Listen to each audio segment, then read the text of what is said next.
I'm Sarah, 34F, and I've been married to Jack, 35M, for 8 years.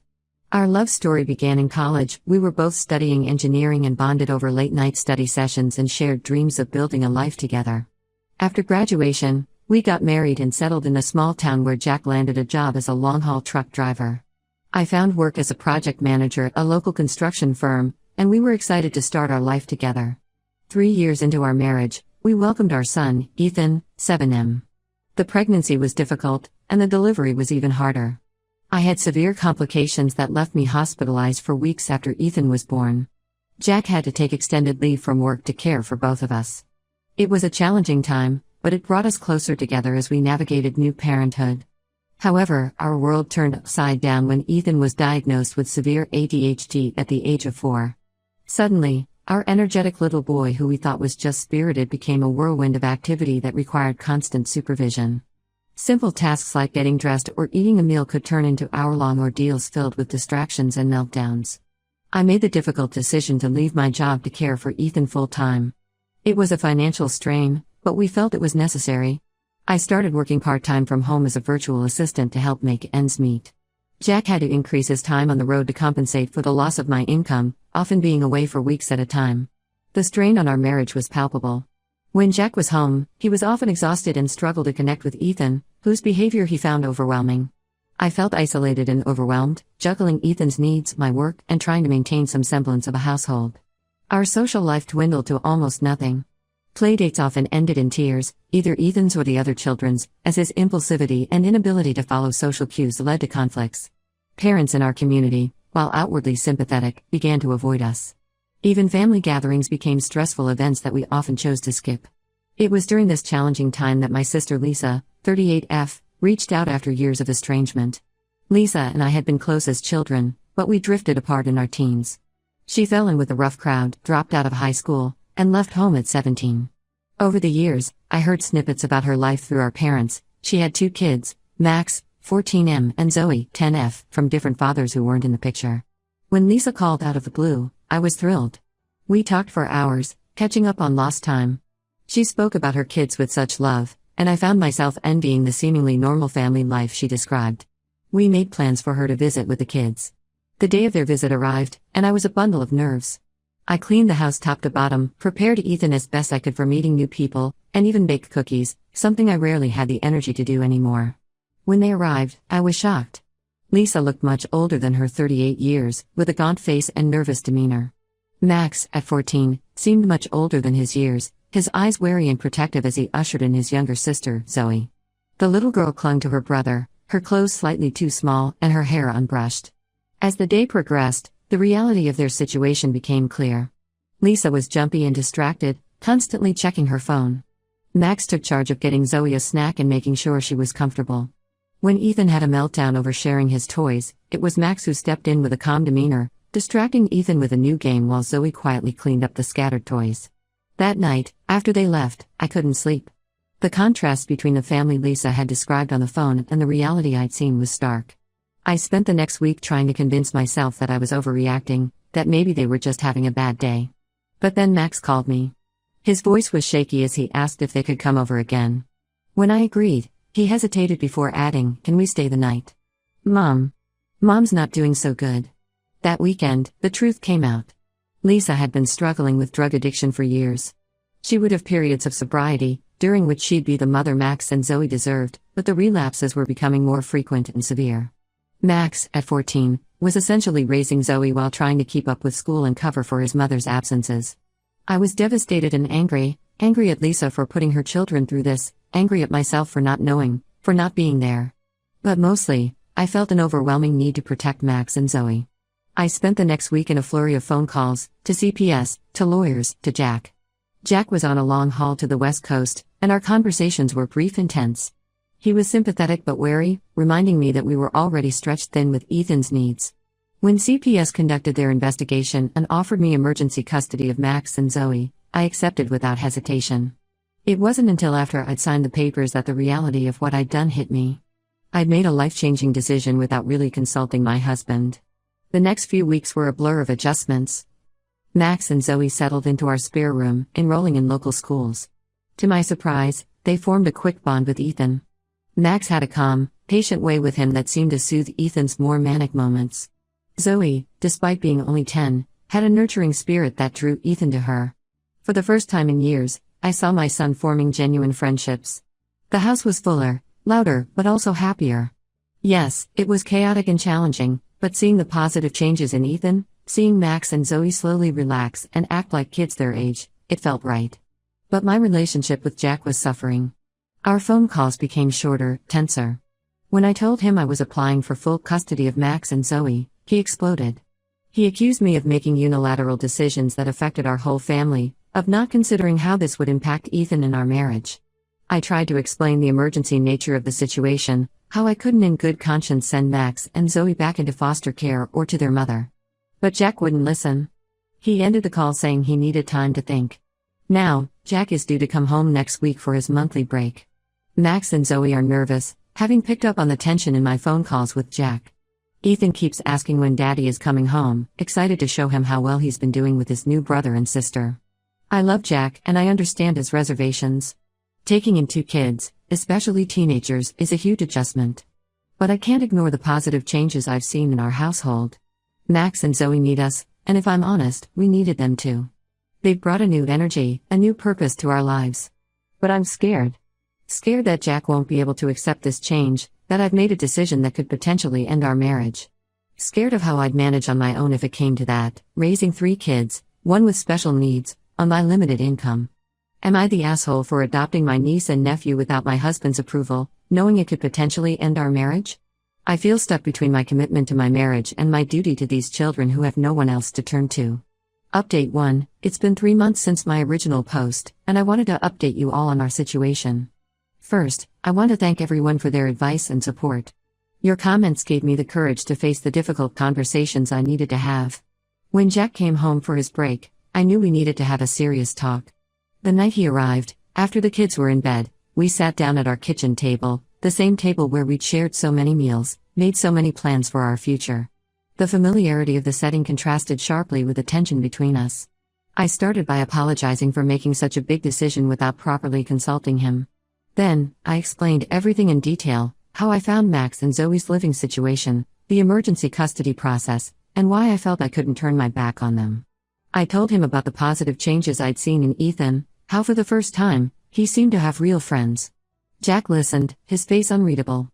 When I finished, he was quiet for a long moment. Then he spoke, his voice low and controlled. He said he understood why I did what I did, but he couldn't accept it. He told me he felt like a stranger in his own home, that this wasn't the life he'd signed up for. He'd never wanted more children, especially not ones with such complex needs and backgrounds. His words hurt, but I could see the pain in his eyes too. This wasn't easy for him. I asked him to give it time, to try and get to know Max and Zoe before making any final decisions. To my surprise, he agreed to stay for a month instead of his usual week, saying he'd use some of his accumulated leave time. The first 2 weeks were incredibly tense. Jack mostly kept to himself, only really interacting with Ethan. Max and Zoe tried their best to stay out of his way, which broke my heart. I encouraged them to be themselves and not walk on eggshells in their own home, but I could see the worry in their eyes. They'd already been abandoned by so many adults in their lives, they were scared of being sent away again. Slowly, almost imperceptibly at first, things began to change. It started with small moments, Jack asking Max to pass the salt at dinner, or nodding a greeting to Zoe in the morning. Then, one day, Jack's truck needed some minor repairs. Max, who's always been interested in mechanics, a hobby he'd picked up trying to keep his mom's old car running, offered to help. Jack was hesitant but allowed it. I watched from the kitchen window as they worked on the truck together. At first, there was little conversation, just the clinking of tools. But as the afternoon wore on, I saw Jack showing Max how to do certain tasks, heard the low murmur of their voices as Max asked questions and Jack answered. Meanwhile, Zoe, always the peacemaker, started leaving little notes for Jack, drawings, jokes, or just sweet messages saying things like "have a good day." At first, he ignored them, but after a while, I noticed him smiling when he found a new one. He even started leaving replies, simple things like "thanks" or "you too," but it was a start. The real breakthrough came during a family dinner about 3 weeks into Jack's day. Ethan, overwhelmed by the noise and activity, had a major meltdown. Usually, Jack would try to handle it on his own, often making things worse with his frustration. This time, before either of us could react, Max calmly approached Ethan. He knelt down to Ethan's level, spoke softly to him, and started doing some breathing exercises he'd learned from me. To our amazement, Ethan began to calm down, mirroring Max's deep breaths. Jack watched this interaction with a mix of surprise and something that looked like respect. Later that night, he admitted he'd never seen Ethan respond so well to anyone other than me. As the month drew to a close, Jack sat me down again. He said he still had reservations, but he could see how Max and Zoe had become part of our family. He apologized for his initial reaction and behavior, admitting he'd been scared of the change and the added responsibility. He also confessed that seeing Max and Zoe had brought up some of his own childhood issues. Jack's father had left when he was young, and he'd always feared not being a good enough father himself. We're not out of the woods yet, but Jack has agreed to family counseling when he's home. He's also making an effort to bond with Max and Zoe, even calling them when he's on the road. Last week, he helped Max with a school project over video call, and yesterday he and Zoe had a long chat about a book she's reading for class. It's a start, and I'm cautiously optimistic. There's still a long road ahead of us. We need to figure out the financial aspects of raising 2 more children, and Jack is considering looking for driving routes that would keep him closer to home. We're also in the process of legally adopting Max and Zoe, which brings its own set of challenges.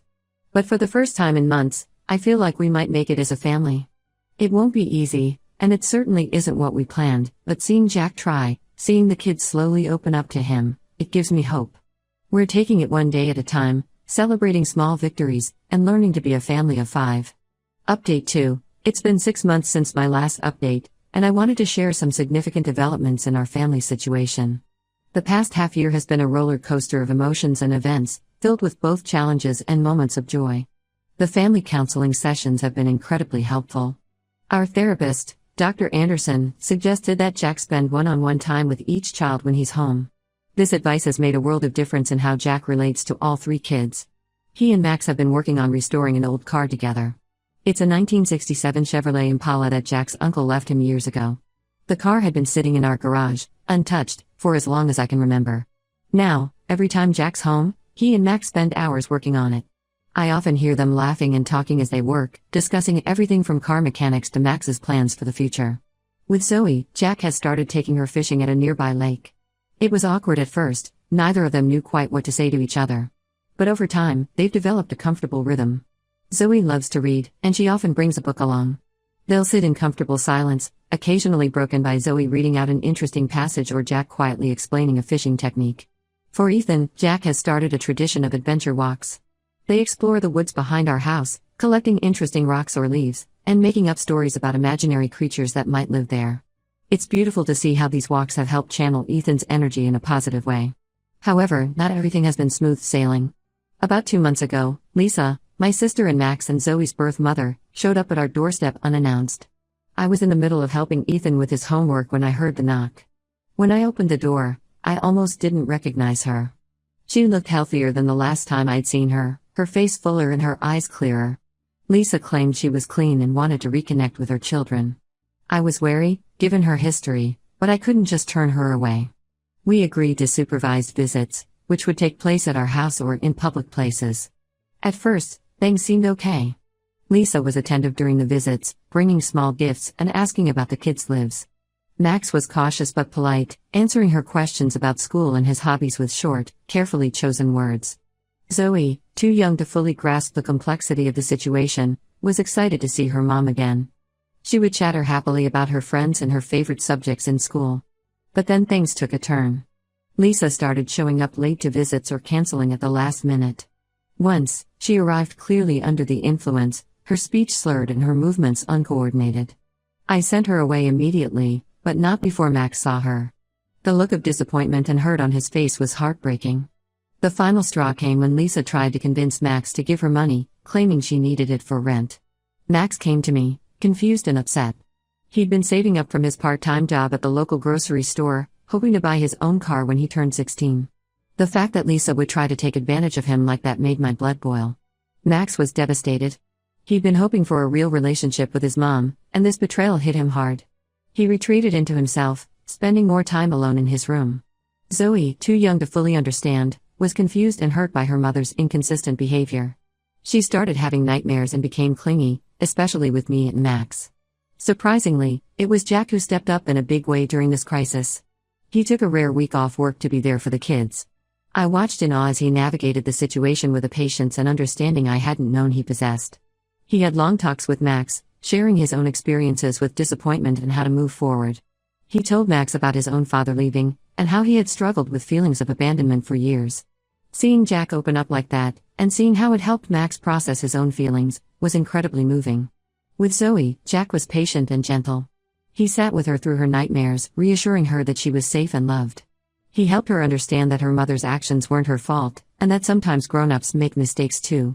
This experience seems to have cemented Jack's commitment to our expanded family. One night, after the kids had gone to bed, Jack and I sat on the porch swing, something we hadn't done in years. He turned to me and said, "I get it now.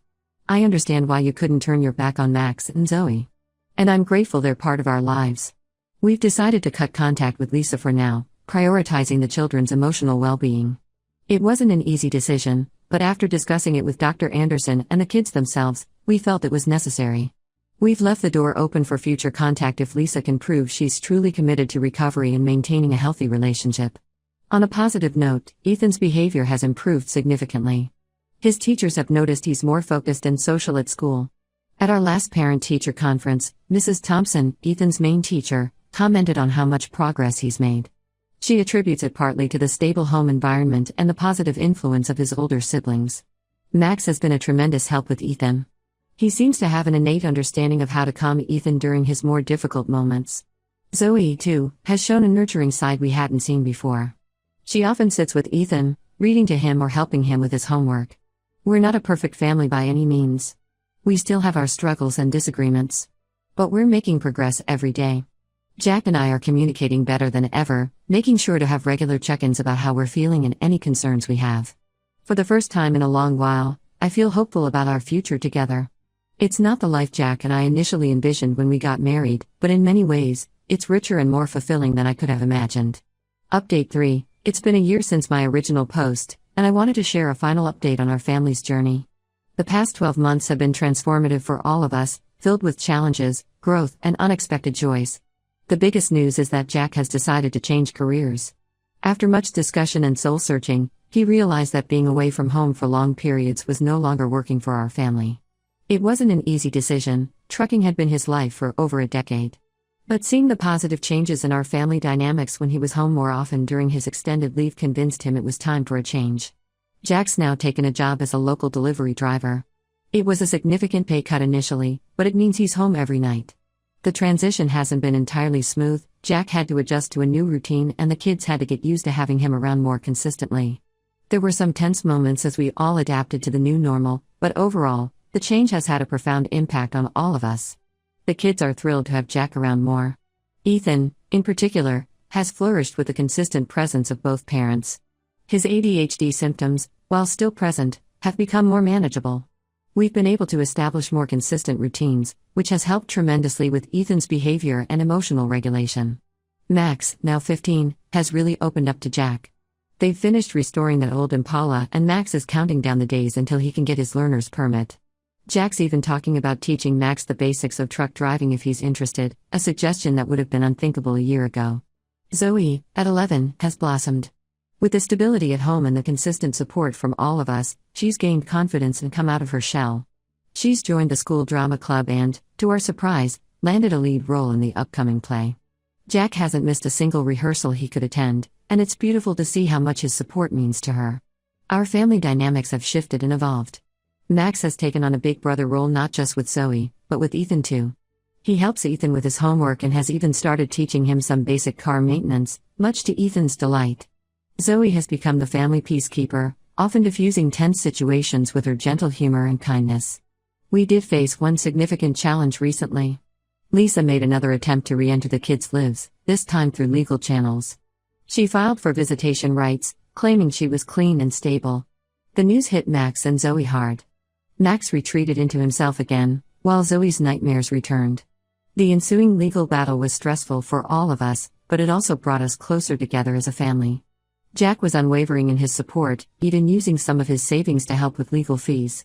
He took time off work to attend every court hearing, standing firmly beside me as we fought for what was best for Max and Zoe.